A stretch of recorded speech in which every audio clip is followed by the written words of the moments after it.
জামায়াতে ইসলামের আমির ডাক্তার শফিকুর রহমানের official x handle hack করে হেয় করতে বাজে পোস্ট দেওয়া হয়েছে বলে জানিয়েছে দলটি। সংবাদ সম্মেলনে দলের সহকারী সেক্রেটারি জেনারেল এবং কেন্দ্রীয় মিডিয়া ও প্রচার বিভাগের প্রধান এহসানুল মাহবুব জুবায়ের বলেন, এর সাথে বিশেষ একটি দল জড়িত। ওবায়দুল রশিদের রিপোর্ট।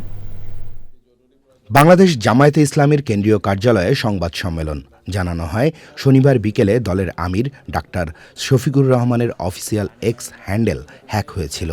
আমাদের সম্মানিত আমিরে জামাতের যে টুইটার অ্যাকাউন্ট এক্স, যেটা নতুন হয়েছে নাম, সেই টুইটার অ্যাকাউন্ট অত্যন্ত ষড়যন্ত্রমূলকভাবে কে বা কারা সেটা হ্যাক করেছে।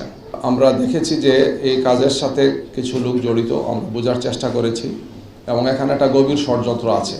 বাংলাদেশ জামাত ইসলামীকে, তার আমিরে জামাতকে এবং আমাদের শীর্ষ নেতৃবৃন্দকে বিতর্কিত করার জন্যে এটা হ্যাক করে তাদের নিয়ন্ত্রণে নিয়ে কিছু সময়ের জন্য তারা খুব খারাপ কিছু পোস্ট দিয়েছেন, আপত্তিকর কিছু পোস্ট দিয়েছেন। শনিবার রাতেই এ ঘটনায় থানায় সাধারণ ডায়েরি করে দলটি।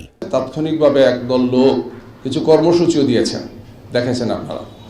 তো আমাদের গভীর আশঙ্কা যে এগুলোর সাথে বিশেষ একটি দল বা তাদের সাইবার টিমের কিছু চক্রান্ত এবং ষড়যন্ত্রকারী ব্যক্তিরা জড়িত আছেন, আমরা সেটা মনে করছি। আমরা এই বিষয়ে পদক্ষেপ নিয়েছি। এক্স হ্যান্ডেল হ্যাকের ঘটনায় প্রয়োজনীয় আইনি পদক্ষেপ নেওয়া সহ নির্বাচন কমিশনে অবহিত করার কথাও বলা হয় সংবাদ সম্মেলনে। Obaidul Rashid, channel I, Dhaka.